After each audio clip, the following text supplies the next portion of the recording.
todo sacramento, para quem, aqui voltando um pouquinho da catequese, todo sacramento tem 3 coisas assim, para ser considerado um sacramento. É a matéria, a forma ou fórmula, que é a mesma coisa, e a graça sacramental, que é o mais importante do sacramento. O batismo, a matéria é a parte visível, a parte sensível. A forma também, só que costuma ser a parte pronunciada, aquilo que cria o elo entre a coisa sensível ali, o elemento, e a graça. Então, a forma é o que faz essa explicação, que vai dar esse desdobramento aí dessa graça sacramental. Então, no batismo, por exemplo, o que a gente vê no batismo? Está ali a cola, mas é fácil, né? O que a gente vê no batismo? Água. Inclusive, a palavra batizado significa lavado no grego. A origem da palavra no grego é lavado. Então, quando eu falo, eu fui batizado, eu fui lavado. E por isso que Deus adora usar esse exemplo da veste, falar de ser revestido, etc. E falar de água também, de ser lavado, de ser purificado com água. A purificação primeira ela é com a água, é a purificação do batismo. Então, a matéria do batismo é o quê? A água. O sinal sensível, o elemento sensível do batismo é a água. Qual é a forma? A forma é aquilo que o padre diz, aquilo que dá valor àquele elemento. Ou seja, eu te batizo em nome do Pai, do Filho e do Espírito Santo. Amém. Só isso. Não tem Deus te batiza, etc. É isso. Eu, porque o padre fala, age em persona Cristo, ou não só o padre. O batismo, extraordinariamente, é o único sacramento que qualquer um pode ministrar, mas tem que ter a intenção da igreja. Aí que está. Além da matéria, forma e graça, tem que ter a intenção. A intenção de agir segundo a igreja.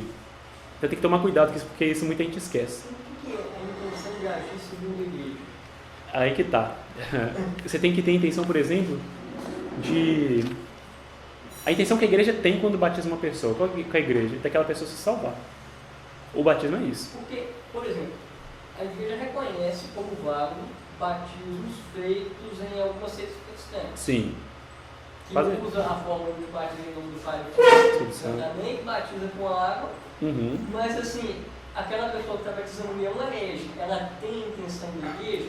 Provavelmente sim, de uma forma deturpada, mas a intenção da igreja é a mesma, salvar aquela alma. Porque ela acredita que ela está salvando assim. Isso.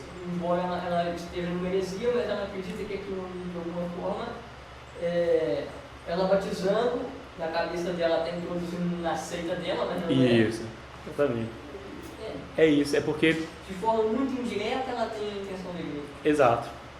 Não é a intenção perfeita como a igreja tem, assim, ou seja, sabendo de todas as consequências esperadas do batismo também.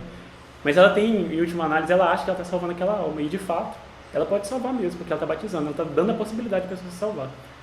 Então, assim, é por isso que o batismo é uma exceção. O batismo e o matrimônio são os 2 sacramentos que podem ser admitidos. Mas eu tenho outra dúvida. Numa missa, por exemplo, um padre que já está todo contaminado pelo modernismo, pela teologia da libertação e não acredita nem na transubstanciação, mas ele pronuncia corretamente toda a forma. Não é válido, tem que ter intenção. Tem que ter intenção. Não é então válido. quer dizer que eu posso, tipo assim, a pessoa vai numa missa nova, dependendo do padre que está celebrando, pode ser que... Pode ser. Pode ter dito todas as palavras, esse é meu corpo, enfim. Aí tem como... É aí que está a dificuldade, porque ninguém vai saber ao certo. Tem alguns padres, eu gosto muito assim, comenta até com o ali. O padre Espirago, que é um padre espanhol que tem o Catecismo do Popular, da doutrina cristã, é um catecismo muito bom, apesar do nome parecer uma coisa meio moderna, não. É um catecismo muito bom, muito completo, muito rico. É um dos melhores, inclusive. Qual o nome do padre? Padre Espirago. Ele vai falar isso, como a gente não sabe exatamente, é bom a gente observar às vezes... Tem livros a respeito desse? Tem. Claro. Ele fala assim, é impossível você saber a intenção de um padre. E olha que ele escreveu isso na década de 20. Na década de 20. É impossível você saber. E pode haver padres assim... Existe padre desde aquela época já que entrava no seminário com a intenção de celebrar a missa negra. Imagina. Santa Catarina de Sena, já em 1350, ela falava, recomendava que fizesse a comunhão sob condição. Olha aí. Porque eu tinha um padre na época que ela falava assim, é pecado, eu fingi que ficou sagrado, mas não sagrado. Aí é voz baixa, então a gente tem que confiar muito no padre, né? Sim. O padre Espiraga, ele fala o seguinte, se o padre dá sinais exteriores, claro de que ele não acredita, por exemplo, ele passa diante do Santíssimo exposto e nunca se ajoelha, nunca se curva, ele não acredita que Deus está ali, não. Para ser bem franco. Imagina, você passa diante de Deus, Você não vai fazer nenhum gesto Para de sequer. falar que o inferno não existe. Ixi, então nós estamos perdidos aqui nessas missas. Não. Nossa. Fala que o inferno não existe. Tem muito. Tem muito. Então, assim, como é uma coisa muito delicada, você oferece como sob condição, exatamente. Você não pode saber, você oferece. Pode estar realmente presente no agora. Exatamente. E peça os efeitos da graça de receber o Eu salário. recomendar mesmo por a missa das pessoas. Exato, é por isso que é importante. É por isso que é importante você ter um padre assim, que você sabe da seriedade dele, sabe, um padre piedoso, enfim, zeloso. Um padre que você pode confiar naquele padre. Exato. Mas, então a forma do batismo, eu te batizo em nome do Pai, do Filho e do Espírito Santo, não existe. Houve um caso recente, eu acho que todo mundo ficou sabendo, daquele padre americano, né? Que já era padre, já tinha sido ordenado, tinha, enfim, ministrado uma série de sacramentos, depois descobriu que, vendo um vídeo do batismo dele, descobriu que o padre tinha dito as fórmulas erradas. Ele não era padre, nem era batizado, sequer era filho de Deus, imagina isso. Por quê? Por causa de uma fórmula errada. A forma, ela é parte essencial do sacramento, ela tem que ser dita naquelas palavras. Então tem que ter água em detalhe, eu falei da água na matéria, né? A água não é só, por exemplo, eu coloquei aqui, não. Tem que ser água. Pode ser vinho? Não. Pode ser suco? Não. Tem que ser água. Apesar de que a água você consegue o elemento mais abundante da natureza, tem que ter a água. É até por isso, né, para ser mais acessível esse sacramento que é o essencial para a salvação. Deus até nisso. Deus é perfeito, né? Lavar também, exatamente. E por isso, é isso que eu ia falar, é nesse ponto que eu ia tocar. Para simbolizar essa coisa de lavar mesmo, a água tem que escorrer. Pode ser um pingo que seja, mas tem que escorrer. Então, a água tem que escorrer. Se for a água, ficou parada, igual eu fiz aqui com a saliva, mas sei lá, colocou o dedo assim e só encostou. Não, tem que escorrer. Apaga o pecado original. Qual que é a graça? Ela apaga o pecado original, nos torna filhos adotivos de Deus e é o nosso nascimento espiritual. Aqui, filhos adotivos, né? Porque Deus não pode ter um outro filho que não seja Deus. Um filho é sempre na mesma natureza que o pai. Então, nós não somos filhos propriamente de Deus. Filho de Deus é de Jesus Cristo, só. Nós somos filhos adotivos. Por quê? Porque Deus é divino, a gente não é divino. Mas, por que nós podemos ser filhos adotivos? Porque a gente tem participação na natureza de Deus, que é aquilo que eu falei de Santo Agostinho, através da graça. Olha aí. Então a graça é a base de tudo que diz respeito à nossa vida espiritual. Aí, esse foi do batismo. O do crisma. Qual que é a matéria do crisma? Na verdade, o sacramento da confirmação. É o óleo sagrado chamado Santo Crisma. O crisma, na verdade, é o nome do óleo. O sacramento se chama confirmação. Então, aquele óleo lá que o bispo vem e passa na nossa testa, ele é a matéria, é o sinal visível, o elemento visível do crisma. Qual que é a forma? Eu te marco com o sinal da cruz e te confirmo com o crisma da salvação. Em nome do Pai, do Filho e do Espírito Santo. Amém. Isso aqui é tradução livre, né? Porque, obviamente, são as palavras do rito tridentino, porém, com uma tradução assim, livre mesmo.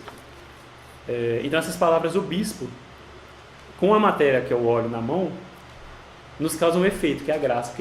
Qual que é o efeito do batismo, da confirmação? Nos confirma na fé, daí o nome, né, confirmação, nos torna soldados de Cristo. E é o crescimento espiritual. O crisma, ele nos chama, nos reforça a ideia de sermos soldados de Cristo, aquela coisa de igreja militante, sermos uma espécie de milícia de Cristo, e nos confirma na fé. Eu agora voluntariamente vou confirmar aquilo que uma pessoa confirmou em meu nome no batismo. Eu quero me confirmar como filho de Deus. Mas aí, por exemplo, uma pessoa que recebe o batismo adulto já, Uhum. aí ela recebe o batismo e depois ela pode receber o Cristo também. Pode, inclusive, no mesmo dia, um seguido do outro. Por quê? Porque aqui, a graça, confirma na fé, o batismo já fez, porque ela já é adulto, mas torna soldado de Cristo. O batismo, independente da sua idade, pode ser adulto, pode ser idoso, ele não te torna soldado de Cristo, o crisma sim. Entendeu? Ainda nos progressistas ensina soldado de Cristo ainda. Isso aí vai me... Ah, não, fala não. Não fala não, né? Fala não, você fala Nos disso. tornar soldado de Cristo, qual o significado exatamente? É sempre agir em nome de Cristo, assim, agir em prol de Cristo, sempre. Imagina um soldado da igreja, um soldado age em nome de uma nação, não é? Em nome de um povo, enfim. É isso que a gente tem que ser em nome da igreja, é fazer apostolado, é exatamente defender a fé, é agir, é obrar com a caridade, ou seja, é praticar as obras de caridade, seja espirituais, seja corporais, porque a gente fala obra de caridade, o pessoal só lembra da esmola, né? A maior obra de caridade de todas é rezar pelas almas. Ela está em primeiro lugar. Geralmente eles entendem que essa obra, que essa caridade que fala na Bíblia, que essa de doar, de dar as coisas às pessoas, né? Não. Ensinar a verdade. Ensinar a verdade. Ele falou. Caridade é por amor a Deus. Se não for por amor a Deus, Não é. É filantropia. Marcos, deixa eu te perguntar uma coisa. Então, e a pessoa que morre sem esses sacramentos aí? Por exemplo, batizou, mas não recebeu o crisma? Não, o crisma também, como eu disse, exceto o batismo, nenhum outro sacramento é necessário, absolutamente falando, para a salvação. Ah. Entendeu? O crisma, muita gente não se crisma, muita gente, e se salva. Muitos santos, inclusive, não se crismaram. Mas ele é extremamente importante, sobretudo hoje, que a gente o mundo está revirado, a gente precisa mais ainda tem que procurar. Porque cada sacramento ele tem um efeito, e a gente tem que acreditar nesse efeito do sacramento, nessa graça que o sacramento tem. Mas tem outra coisa também que eu tenho dúvida aí, que o pessoal fala, principalmente os catequismos do morrendo, o batismo de desejo. De desejo. Estava se preparando para ir para batizar. Quer ser batizado, mas ele está fazendo catecismo ainda e ele morre antes. Ele tem a possibilidade de se salvar. Sim. No batismo de desejo. Sim, e é mais ou menos análogo aqui. Esse de sangue, exatamente. O martírio. o Marte.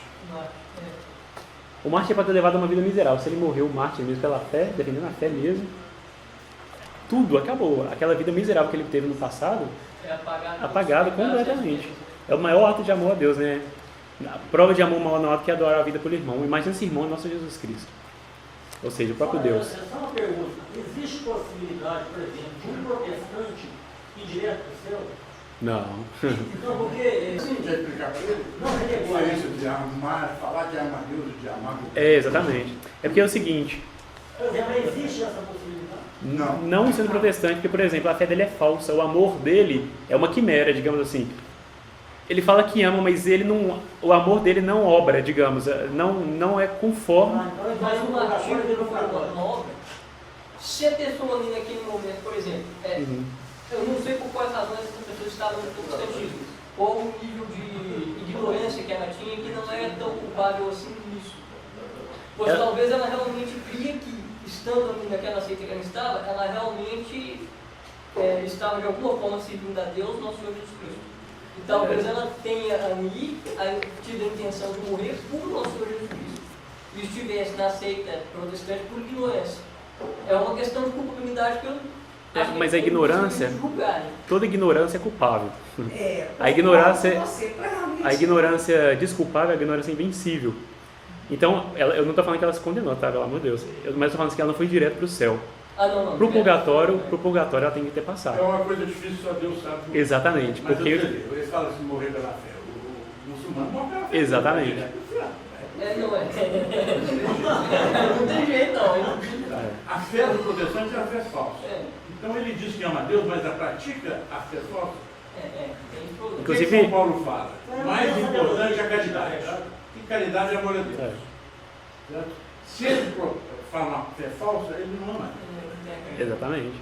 Então existe aí, agora, na hora que ele morreu ali, você está com amor a Deus, não só Deus sabe. E só ele vai saber quem vai para o céu ou para o inferno. Mas a gente Então, fala em nome de uma doutrina, não Exato. de um caso específico. O caso específico só Deus sabe. Exatamente. Agora, a doutrina diz não. Certo? Só uma dúvida, senhor. Uma pergunta. Se a pessoa é batizada, crismada, e vai por exemplo, muda de time, vai direto do inferno? Pode ser que seja.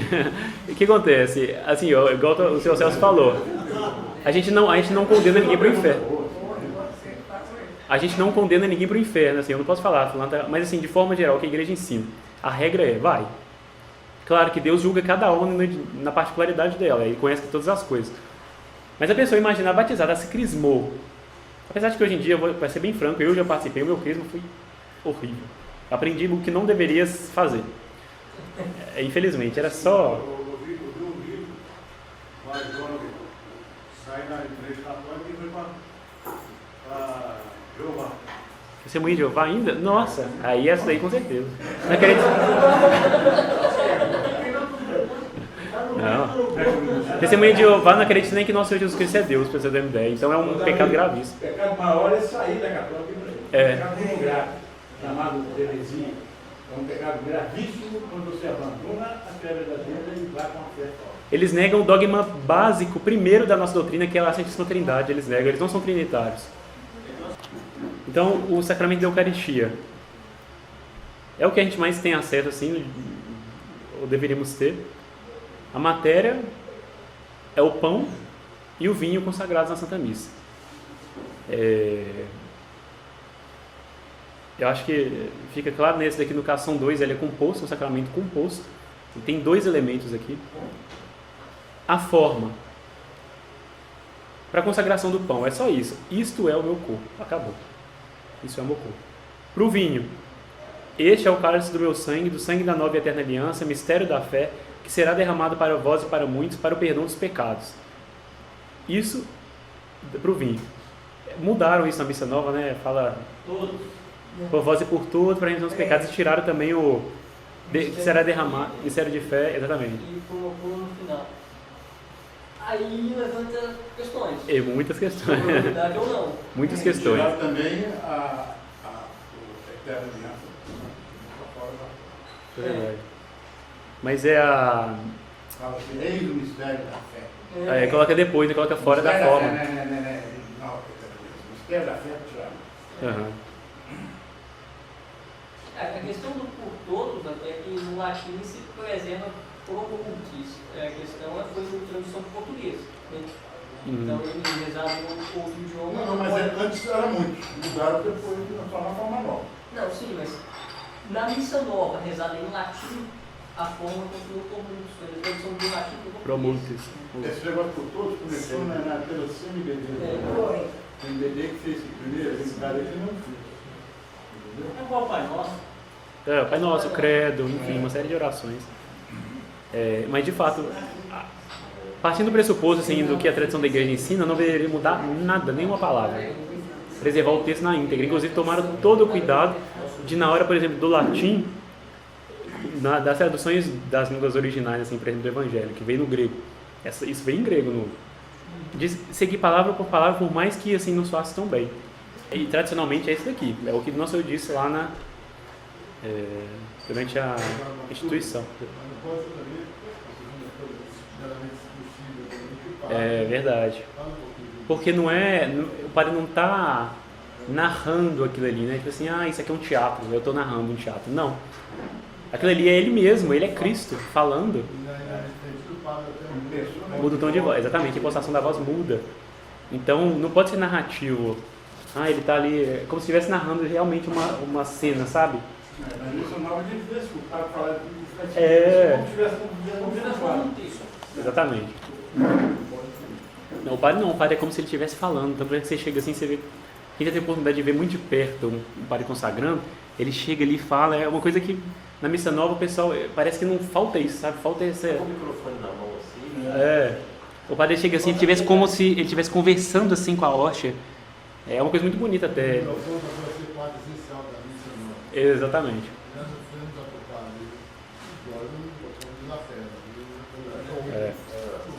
Tem mesmo, exatamente. Verdade. Mas existe essa questão mesmo de ter mudado, mas enfim, eu nem me arrisco entrar nessa seara, não, porque ia dar um dilema aí.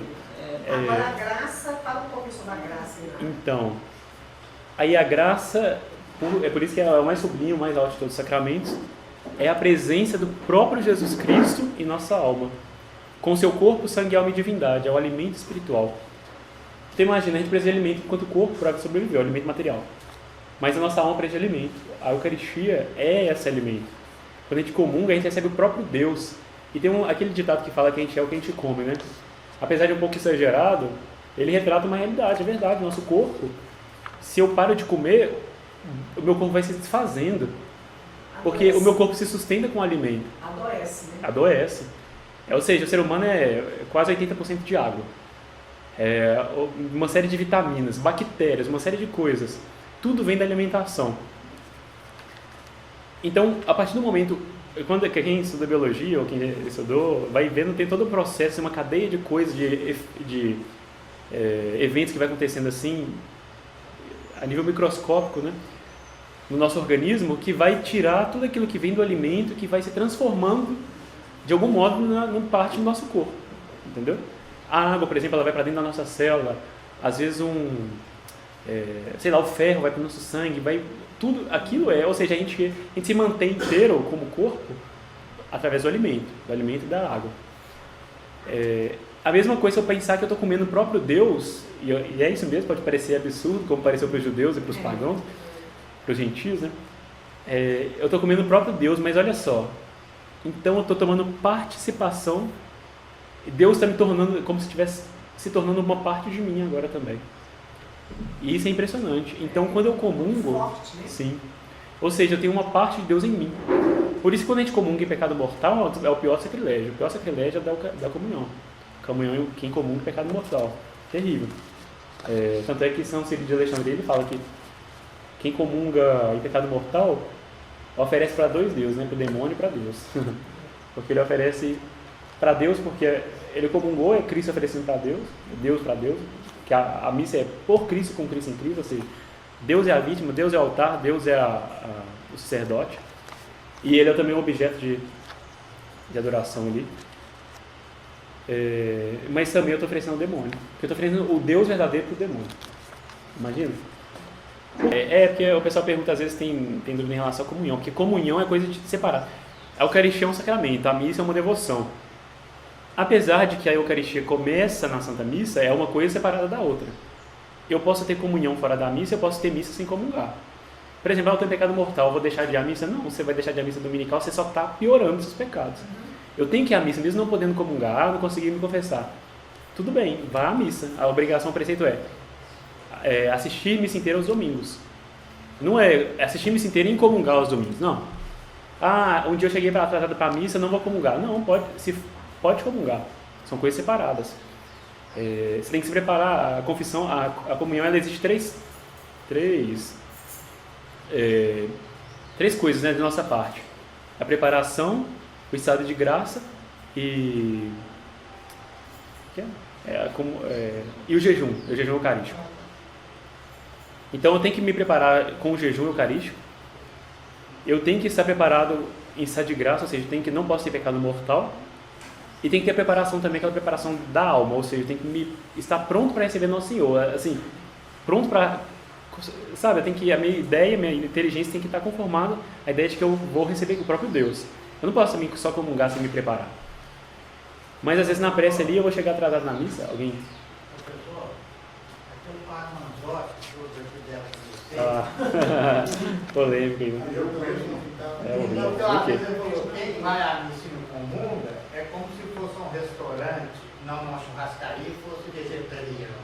Nossa. Falou assim, Assim, eu não vou rechaçar de tudo, não, porque a ideia é incentivar que a pessoa se confesse o quanto antes e comungue sempre. É aquele negócio, pode ser a missa e não comungar. Mas exatamente, mas... Ele diz que quem vai no comunga é como se fosse uma churrascaria. Agora, se a pessoa for por escrúpulo... Comungar não é bom não, mas se tem pecado de comungar, muito pior. Porque se for por escrúpulo, ele está certo, mas você eu vou deixar de comungar porque eu acho que eu não estou preparado, não, eu tenho que ter uma sese aqui para conseguir comungar. Não, aí a pessoa é escrupulosa, está precisando de se confessar também. Mas você tem que comungar. Aliás, uma forma, os padres espirituais, eu repito isso aqui sem a menor dificuldade, os padres costumam recomendar o seguinte, eu acho que todo mundo já sabe: se você é escrupuloso e você acha que se você tem dúvida se você pode comungar ou não, comungue. A regra é comungue, não é deixar de comungar. Se você tem dúvida, você não está em pecado mortal. Porque o pecado mortal exige a consciência, você tem que saber que você está pecando mortalmente. Então, é escrúpulo. Se eu falar assim, eu acho que eu não estou preparado, isso aconteceu muito, né? Sobretudo ele depois do jansenismo, infelizmente se impregnou muito na mentalidade católica, assim, o pessoal deixou a missa e a missa não comungava, aí às vezes só a Páscoa e comungava, ficou pelo menos uns 2 séculos assim quase. Eu conheço pessoas assim, comunhão não é um negócio que eu analisa, imagina. Verdade. É um absurdo, né? Você não pode ser assim. Esse livro, não sei definir, você sabe, foi uma heresia que surgiu na França, um pouco na Revolução Francesa lá, e foi muito ruim. Tem um... Essa questão de escrúpulos, como que faz? Tem uma confissão, tem uma direção? É bom pedir assim, diretamente um sacerdote, né? Porque o escrúpulo acomete muita gente, digamos assim. Muita gente é cometida pelo escrúpulo. Escrúpulo é pecado? É pecado. Não, é um... Escrúpulo exagerado é pecado. Todas as coisas têm grau. Ele é um vício, digamos assim, né? Escrúpulo menos escrúpulo mal. É verdade. O Padre Leonardo tem uma série de vícios.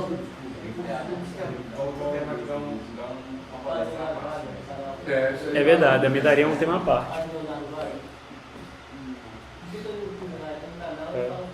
Tem catecismo tratado sobre o escrúpulo, catecismo sobre o escrúpulo. É bom para quem sofre disso. Você lembrar bem disso, né? Ele tem um canal bom, ele tem uma Muita coisa dele. Pode falar. Qual o pecado que ele pode mudar? Nunca pode mudar nenhum pecado. Só que ali na missa, o conflito e tal, naquela hora que faz que Deus ele não dá absolução como dá na confissão, mas ele pede perdão desses pecados. Aí você tem que ter a sua interior, a sua vontade de ser perdoado e pedir a Deus para perdoar aqueles pecados ameaças de cobertura que ele tem. O pecado mortal não pode mudar. Isso é. Mas, mesmo na missa primitiva, na missa nova, o indivíduo deveria ter confissão antes da missa? É bom que tenha, não é obrigatório ter confissão antes da missa, né? Mas assim, o padre tem que... É bom que ele faça isso, exatamente. Como é que faz? Mas aí, mas só complementando aqui também a parte do alimento espiritual. Então, assim, às vezes a gente não consegue fazer... A gente está indisposto, enfim, não consegue fazer muito, praticar o bem. A gente precisa de alimento. É igual eu disse, o corpo precisa de alimento material, a nossa alma também precisa de um alimento ainda mais excelente, que é o alimento espiritual, né? Que é a Eucaristia, é Deus se dando a nós. Inclusive, tem um simbolismo muito bonito no Natal, que Cristo ele veio onde os animais comem, né? A manjedoura é um coxo. É outro templo coxo. Manjedoura e coxo é a mesma coisa. É onde a vaca, o boi vai ali se alimentar. Cristo veio nascer já como um alimento. Ou seja, ele é o nosso alimento. Então, assim, até o lugar onde nasceu é o lugar de alimento. Ele veio já como alimento. E Cristo, é impressionante isso. E é uma coisa tremenda, né? Imaginar que a gente come do próprio Deus. Peraí, passei aqui. Confissão, a matéria da confissão. Aí aqui é um pouquinho diferente. Porque aqui eu não tenho um sinal. A estola do padre, ela é um sinal, mas não é um sinal essencial. Se o padre não tiver de estola, apesar de ser um mau espírito, às vezes ele pode ser que na necessidade não tem ali com ele quer confessar, pode dar confissão. A matéria, necessariamente falando, assim, é o pecado confessado diante do padre. Quando a gente acusa os nossos pecados, aquilo ali é a matéria da confissão. Ela é um pouquinho diferente dos outros. Ela não tem um sinal assim, não tem, sei lá, um sino, uma água, não tem um pano, sabe? Então, aqui é o meu pecado que está sendo dito para o padre. Ou que está sendo pelo menos escrito quando a pessoa não consegue... É o que nós estamos falando, né? Isso. Ou quando a pessoa não consegue falar, quando ela escreve, né? A forma é o que o padre diz, né? Quando ele vai nos absolver. Eu te absolvo dos seus pecados, em nome do Pai, do Filho e do Espírito Santo. Amém. Não é Deus te absolva. Eu te absolvo em nome de Deus. Exato. Tem gente que fala, Isso aconteceu comigo mais. Eu também já. Eu tenho que pedir o padre para falar a forma correta. Eu também já aconteceu isso comigo, uma confissão geral, depois de quase meia hora falando. Aí eu falo assim, Deus já te abençoou, meu filho, vai em paz. Eu falei, não, padre, e a forma? Ele pelo menos me deu, né? Exatamente. O padre, inclusive, esses dias aí reforçou lá, né? Porque eu falei, o padre, o senhor avisou no passado, tem muita gente nova, não sabe. O padre está dando comunhão, o pessoal está sentado de joelho. Ou está sentado não, sentado, né? Mas enquanto o padre está ali, é como se o Santíssimo tivesse exposto, ou você fica de joelho ou de pé. Quem não consegue ficar de joelho, pode ficar de pé, não tem problema. Vai fazer como se estivesse lá no ostensório, né? Ele está fora do tabernáculo, você está fora lá do sacrário. Então tem que ficar de joelhos. Ou de pé, para quem não consegue. A ação de graça não vai sofrer graça a Deus. Fazer um ato de amor, de adoração ato de desejo, ato tem que fazer isso tudo, mostrar, né? Verdade, né? De arrependimento, medo, pecado, Verdade. Então, a graça da... Então, a matéria é nós acusando o pecado para o Padre. A forma é o Padre nos absolvendo, eu te absolvo em nome do Pai, do Filho e do Espírito Santo, seus pecados em nome do Pai, do Filho e do Espírito Santo. E a graça é o perdão dos pecados, ela é mais fácil, né? Devolve a graça santificante. Se eu perdi o estado de graça, ele me traz de volta essa graça santificante. É o remédio espiritual. Aqui vale um comentário também, o pessoal da Missa Nova adora fazer isso. Tradicionalmente, o pequeno ato de contrição é: meu Deus, eu me arrependo de todo o coração por ter ofendido. Prometo que vocês estão porque vocês estão... Meu Deus, me arrependo de todo o coração por você ter ofendido, porque vocês estão bom e amável. Prometo com a vossa graça nunca mais pecar. Meu Jesus, misericórdia. Amém. O pessoal muda: prometo com a vossa graça esforçar-me para não mais pecar. Não vos ofender. Eles ficam querendo tirar essa daí de nunca mais pecar, mas o problema é o seguinte: é isso mesmo, nunca mais pecar. Primeiro, porque você tem que ter a disposição de fazer um propósito com Deus de não é pecar. Se você pecar, é por miséria, não é por... eu vou pecar mesmo, então eu já vou pecar. Sabe? Você não pode fazer isso, tem que falar assim: eu não vou pecar mais. Caiu, por miséria, meia culpa, pede perdão para o Padre, e enfim, faz de novo propósito, continua. E outra coisa, porque aqui a gente falando de graça, eu peco quando eu não correspondo à graça de Deus. Ou seja, o pecado, o pecado mortal é quando justamente eu me recuso à graça. Então aí ele fala: prometo com, aí tem um aposto aqui, ó, com a vossa graça. Prometo com a vossa graça nunca mais pecar. Ou seja, de fato, quem está com a graça de Deus nunca mais peca. Quando eu peco é justamente porque eu me afastei da graça de Deus. Então é isso, a fórmula é essa. Não tem que ficar inventando: vou tirar porque eu vou pecar. O pessoal fica... Esse é o ato de contrição completo, né? É o completo, esse é o completo. É o grande ato de contrição. A graça santificante... Não, deixa eu falar. A graça santificante, na hora da confissão, devolve. E antes da confissão, não tem a graça santificante? É porque a graça santificante aqui é o estado de graça, né? Não, antes da confissão, não tem a graça da santificação. Tem outra graça. É outra graça, então. Bom. É porque é o seguinte... Porque a pessoa não confessa todo dia, tem 3 meses, por exemplo, né? Não, é porque é isso que está. O pecado mortal tira o estado de graça. Se você não pecou mortalmente... pecados veniais. Não, então o seu ainda está em estado de graça. A confissão nesse caso... O santificante é uma graça ainda maior. É isso aí? Não. Não, é a graça que te devolve esse estado de graça. Prometido no nosso Senhor Jesus Cristo, a graça da pessoa. Depois da confissão. Não. Isso, depois. Depois da confissão, sim. Quando a pessoa der pecado mortal, ela não tem essa graça. Ela tem outra graça. Pois é, então ela confessou, passou a ter. E antes da confissão? Se ela já tiver em estado de graça, ela já tem essa graça. Se não tiver. Ela já tem essa graça em si. Ela não perdeu, entendeu? Agora eu quero fazer outra pergunta, é o seguinte: sobre a comunhão, a igreja não estabelece data para primeira comunhão. Não estabelece. Uma pessoa com 20 anos nunca comungou, quer uma explicação sobre isso? Nunca comungou? Pessoa com 20 anos de idade. Mas ela pode, qualquer etapa da vida dela, se ela se converter, ela pode comungar, não precisa... Mas durante esse período até 20 anos, ela tem pecado? Tem, claro, tem pecado. Se ela morrer nesse estado? Aí que tá. É porque não dá pra saber, cada caso vai ser um caso, né? Se ele é batizado, ele sabe da importância dos sacramentos, ele tem consciência e não procurou comungar, é culpa dele, certamente algo bom ele não tem. Agora tem alguma coisa errada, porque todo mundo que é católico, que entende a doutrina, vai procurar comungar. Os pecados dele, todo católico tem que comungar e confessar uma vez por ano. Ele não fez isso. Exatamente. Exatamente. É a razão, É. Mas exatamente, o Papa São Pio X, ele incentivou a comunhão precoce, então ele instituiu que as crianças deveriam ser comungar já na idade da razão, ou seja, 7 anos de idade. Não, mas tem criança que tem 10, 11 anos e não tem usado. Agora eles estão... Mas já tem. Então, o São Pio X deu um comunhão, né? Quer dizer, criança é o seguinte, tem 7 anos que já quase que pensa com uma coisa. Isso aí é claro.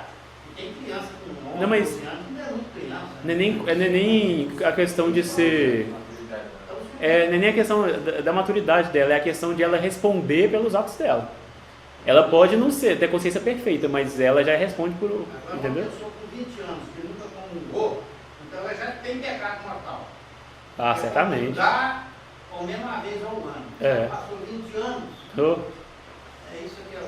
Caixão europeu. É. É complicado. Outro mandamento da igreja. exatamente. E tem um alimento espiritual, por exemplo, se eu der um bom exemplo. Se eu não estou, a maioria vai ser assim, a maioria das nossas confissões não necessariamente vai ser para pecado, corrigir um pecado mortal, para restituir a graça santificante. Mas vai ser para a gente se manter na graça, sem pecar. Então qual que é o efeito dessa graça? Já não é mais devolver a graça santificante, porque a gente não perdeu. Mas é um alimento, é um remédio espiritual. Eu me mantenho ali como se fosse remediando um remédio bom, tá? Desse remédio hoje em dia que você vem com mais efeito colateral que eu tô... Exato. Aí vem tanta coisa, você cura uma coisa e vem 30 doenças de brinde. Não, esse aqui não. Esse aqui você vai comungar. Eu comunguei, não tem pecado mortal. Eu vou permanecer sem pecar. Entendeu? Eu vou me alimentando daquilo aí também. Alimentando não, porque alimentando é a comunhão. Mas eu me confesso para comungar. Então, a confissão... O aumento da graça. Exato. E porque, como toda graça é eficiente, por mais que você não tenha pecado mortal, não é um requisito sem pecado mortal receber a graça da confissão. Muitos pecados veniais que eles vão deixando de confessar, vai problema. Exatamente. O pecado mortal nunca vem de uma vez só. Não é do dia para o outro você vai cometer um pecado mortal. Os geniais se tornando uma praia. Exatamente. Vai ser uma série de coisas, vai cedendo. Você vai relaxando, Vira uma bola de neve. Exato. Esse termo que você usou na cruz, a comunhão como remédio, é muito interessante porque na pandemia. Comunhão como alimento. Não, isso é legal. Isso. Mas o que acontece?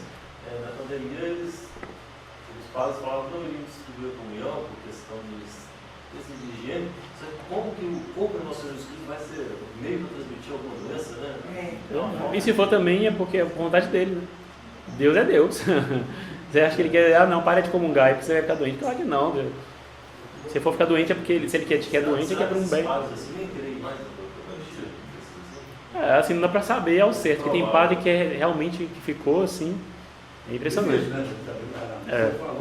Muitos deles não pediram não. Certamente. Eu conheci 3. Conheci 3 padres que não estavam nessa época. Teve um que em rede nacional aí daqui de Belo Horizonte, o Frei aí, vocês lembram, né?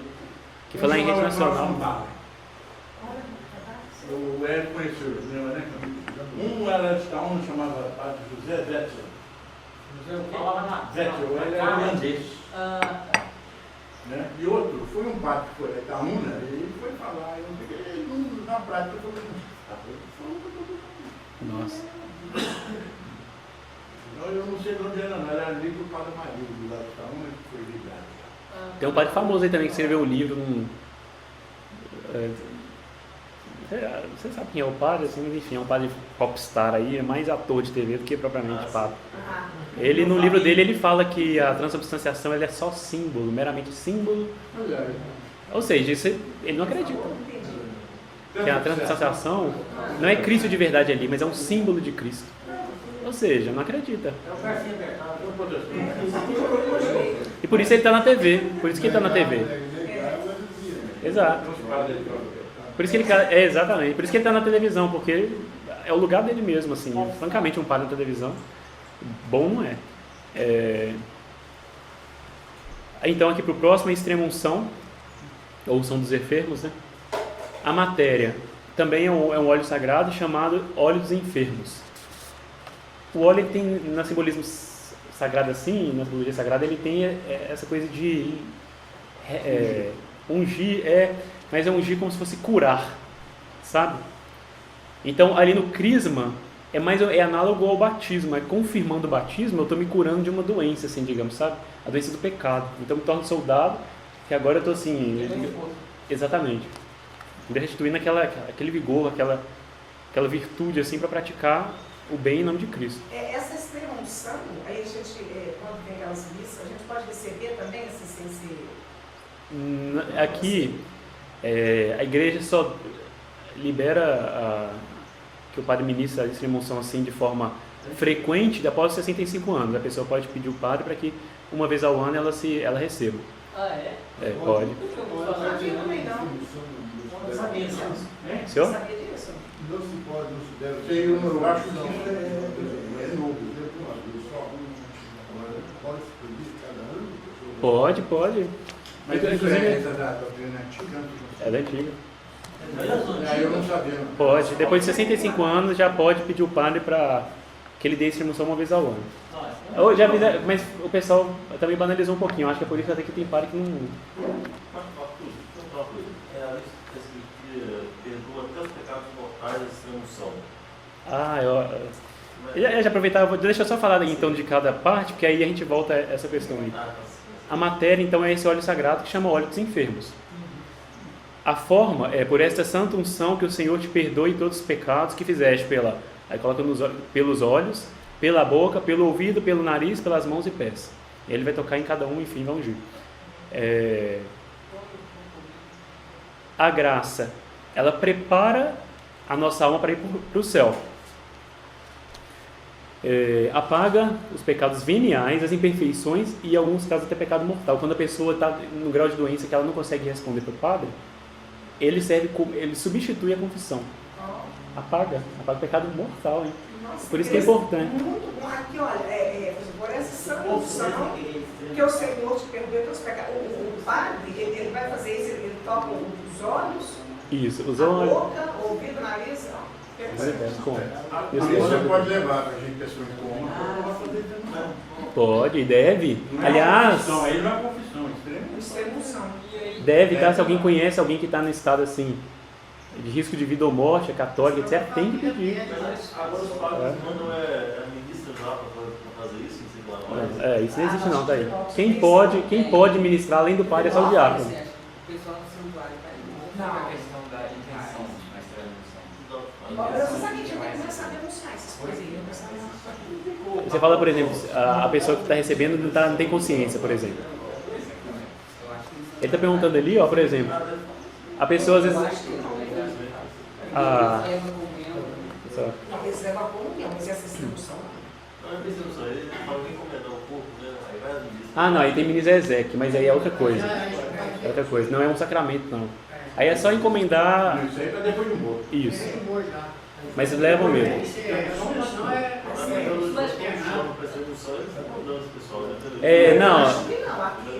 Não, em Belo Horizonte fazem, mas fazem isso mesmo. Mas eles não estão mandando como extrema-unção, estão mandando como Ezequiel, mas está errado. É porque é para o padre preguiçoso não ir e... Na cabeça das ministras lá, você faz extrema-unção. Mas que loucura. Sério, o pessoal acha. Quem está administrando um sacramento à pessoa? Pois é, não tá, ué. Eu tenho uma pergunta. Em qual situação Também nós estamos conversando. realmente a extrema-unção, por exemplo, a pessoa está internada no hospital? Ela está num estado grave, claro, pode, mas, por exemplo, ela não está num estado grave, assim, mas ela precisa fazer uma cirurgia de risco de algo. Pode. Pode pedir. Pode. É difícil, eu confesso que é difícil. O padre, ele costuma, mesmo o padre Jorge, por exemplo, ou alguns padres assim, pela disputa de horário, assim, muita gente pede.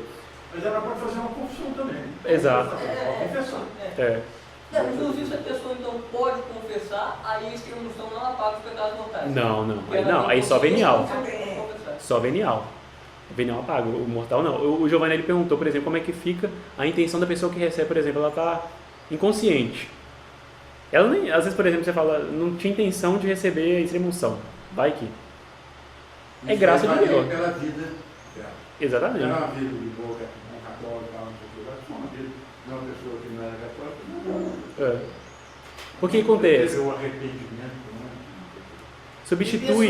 Tem pessoas também que estão internando no hospital, e pede para ir lá para a exaustão, é só para livrar, a pessoa vai embora. Né?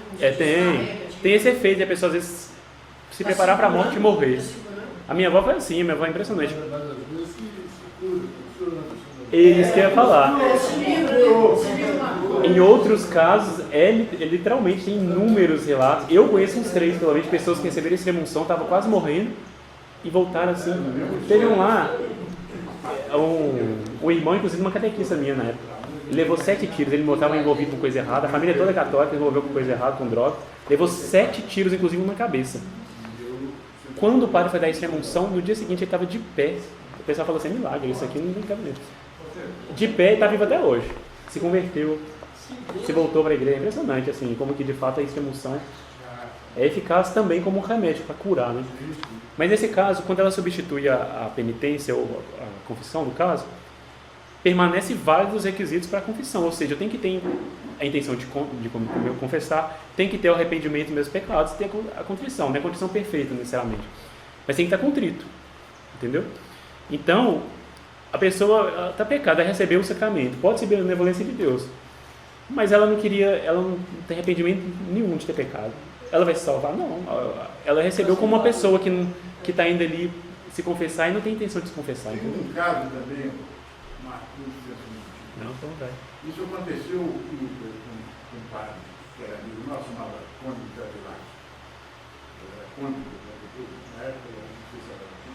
Teve um incêndio grande lá no edifício de São Paulo, que morreu ela. Ah, famoso. Morreu sempre tantas pessoas. As pessoas pulavam. Ele foi correndo para lá e começou a dar uma situação. Aí explicou depois, olha, a pessoa que é católica, que queria ser membro católico, essa pessoa mesmo, agora a pessoa que é eu. Titanic aconteceu a mesma coisa. Também. Titanic também aconteceu isso. Então pode dar, é um tipo de extrema-unção que se dá ali, de longe. Aliás, isso a gente tem que... É isso que eu ia falar. Isso, inclusive, a gente tem que desprender dessa realidade, porque a igreja é o corpo místico de Cristo. Cristo não está no tempo. Apesar de que se ele se encarnou no tempo, ele é Deus. Ele existia antes de todos os tempos, ou seja, na eternidade com o Pai e com o Filho. Um não é maior que o outro.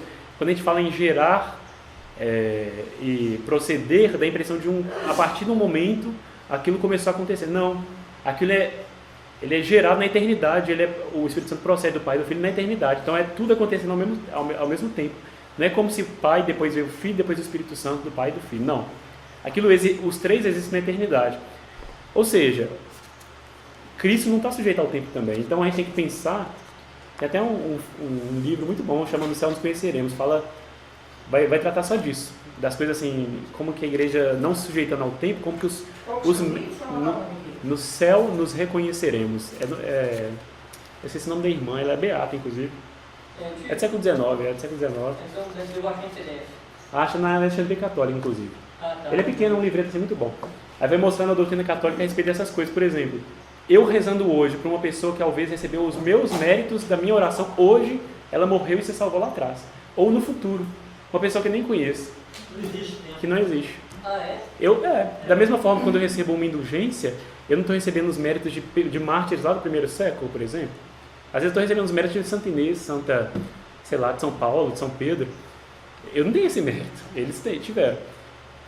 A comunhão dos santos, ela permite isso, que fora do tempo, um bem da igreja se manifeste em outra pessoa, em outro lugar no canto do mundo, em outra parte do tempo, da história. Por exemplo, se eu estiver rezando para uma pessoa já morreu, é possível que, em previsão de minha oração, aquela pessoa tenha salvo? Sim, que em última análise a oração é mérito de Cristo também, que é graça. Mas não seria diminuir a pena. Não existe tempo para Deus. Pode pegar, pessoas mortas, vale a pena. Se estiver no purgatório, ajuda.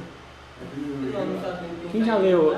Tem um dos livros de Santa Teresinha que ela fala disso, né? Seus parentes, seus amigos, se elas estiverem no purgatório, isso ajuda. E pelas pessoas que estão vivas, rezar pela conversão dessas pessoas? É uma obra de caridade, né? Rezar pelas almas dos vivos e dos mortos, não só dos mortos.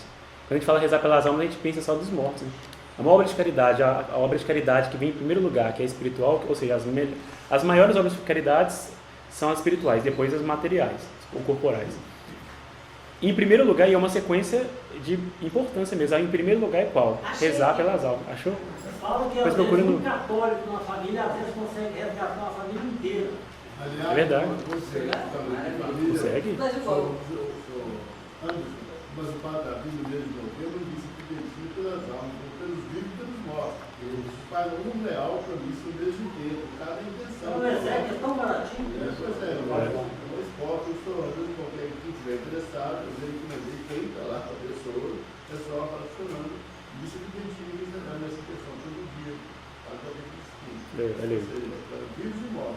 Mas, 10 de novembro agora. por exemplo, Santa Mônica, para a construção do Teofim deve rezar 32 anos. Uhum. É, E quando mais 32 anos, que quando veio um santo, o santo que deu a base da doutrina da igreja. mas Santa Mônica é uma santa, eu não sou um santo, assim, então a Mas advocação não. tem um Ficou no valor. final, antes ela não era santa. A gente vai falar disso, dos méritos. Eu não vou entrar muito nessa área, mas foi uma boa pergunta. Deixa a gente, quando a gente tratar disso, é só vou falar aqui da ordem por último e depois a gente vai fazer uma pausa, né, pedido do senhor. Só o pessoal dar uma reanimada aí com café. Mas a gente vai falar disso. E é interessante a pergunta. A gente vai falar dos méritos daqui a pouco. Mas então, só encerrando aqui a extrema-unção, então, tem essa qualidade. Preparar nossa alma para o céu, porque ela apaga os pecados veniais ou mortais em algumas situações, as imperfeições também, ou seja, os vícios que a gente tem, e reanima o corpo doente, é aquilo que o senhor Eli falou. O senhor antes, por exemplo, pode ser um caso. A pessoa recebe a extrema-unção e se cura, fisicamente falando mesmo. O corpo se reanima. É verdade, e é um dos efeitos esperados da extrema-unção. Então não é pedir demais, às vezes você pede uma extrema-unção e pede a Deus essa graça de dar. A gente tem um pouco de escrupuloso também, que fala assim, não vou pedir isso para Deus não, vai que eu estou querendo ser exigente demais. Não, gente, não pode pedir para Deus. Porque é um mistério também, nós não entendemos isso não. Claro. É a divina misericórdia de Deus. Essa ideia de extremo são uma pessoa que a vida inteira foi um satânico na vida, mas na morte ali, não entendemos isso não. É verdade. Nunca entendemos. Só conheceremos depois, né? Qual que é o nome do livro? No céu nos reconheceremos. Nós reconheceremos. Isso. É que eu acho fácil se você falar. Vou baixar a Mas se a pessoa está no leito de morte, teve a sociedade para fazer confissão e é imortal, o padre da bênção de. A extrema-unção? É, Então, quando ela está na beira da morte, mas ela tem consciência, ela está numa doença, mas ela ainda não perdeu a consciência, a capacidade de falar. Eu vou dar até um exemplo aqui, minha avó ficou no internado no hospital, e aí ela estava ruim, inconsciente, não conseguia, ficava só desacordada. Num dia, e só pode ser Deus mesmo, porque os médicos até chamaram assim, falaram para despedir, enfim, a família, mas ela estava desacordada, todo mundo se despediu dela desacordada. Um dia foi um padre lá no hospital oferecendo viático, né? Aí falou assim, quem vai querer comungar? Nesse dia minha avó acordou. Ela acordou, comungou, conseguiu se confessar, recebeu, já tinha recebido a extrema-unção, mas nesse dia ela conseguiu acordada se confessar, mesmo que ela estava inconsciente. Quando a pessoa tem condição de se confessar, ela tem que confessar, procurar o sacerdote quanto antes. Justamente para depois ela não perder de novo a capacidade de confessar. E aí depois ela ficou desacordada de novo e morreu. É como se estivesse preparada, assim, esperando. Isso, é como se fosse isso. E Deus tem essa bondade, né? Ele não merece, mas Ele faz isso com a gente. Aí tem uma questão, uma pergunta que eu tenho. A pessoa está inconsciente, recebe a extrema-unção. A extrema-unção, vamos supor, a pessoa católica que tinha uma confissão antes de acontecer alguma coisa. Aí ela foi inconsciente e recebeu a extrema-unção. Ela apaga os pecados voltados. Mas vamos supor que aquela pessoa, pela extrema-unção, ela se cura da doença e recupera. Ela é obrigada a confessar o pecado voltar. Sim, porque ela tem que voltar, porque esse sacramento ele vai suprir provisoriamente, né? Se ela tiver capacidade depois, é igual a confissão geral, ela é um meio válido da igreja em casos extraordinários. Depois, se a pessoa tiver condições, ela tem que confessar, fazer a confissão auricular, entendeu? Ela tem que correr procurar o quanto antes. Então, por último aqui, o sacramento da ordem, a matéria, é a imposição das mãos pelo bispo,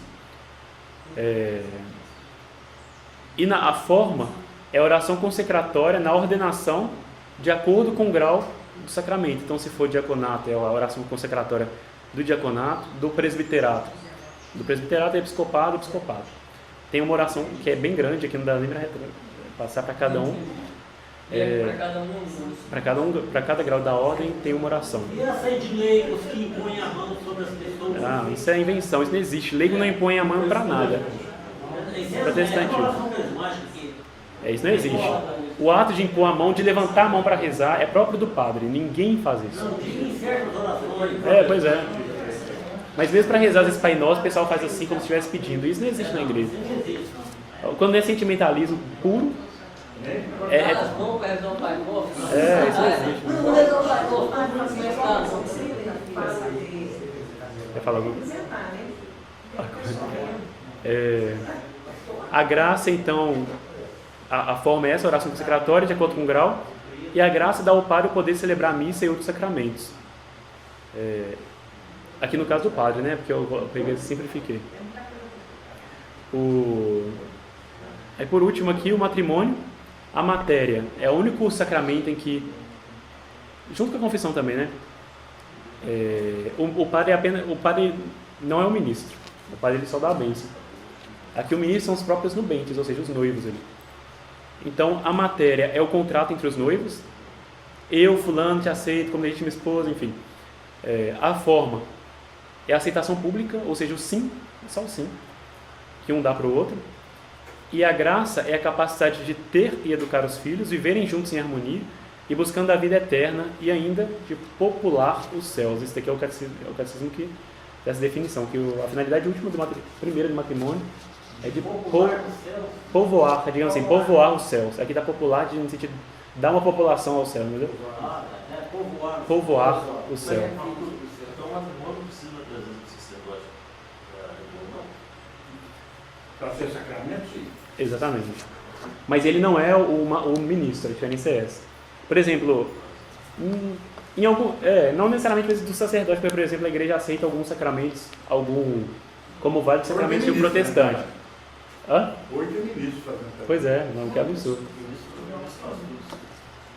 Aí a igreja aceita alguns casamentos protestantes, mas ela valida com... Muita gente acha que o casamento protestante não é válido para pôr casar no protestante. Se casou no protestante, é para casar na católica. Vale. Tem, é lógico. Algumas igrejas. Tem que depender de como é que é. Mas, por exemplo, o casamento judeu. Um judeu casou lá e ele vive em adultério, porque não é católico? Não.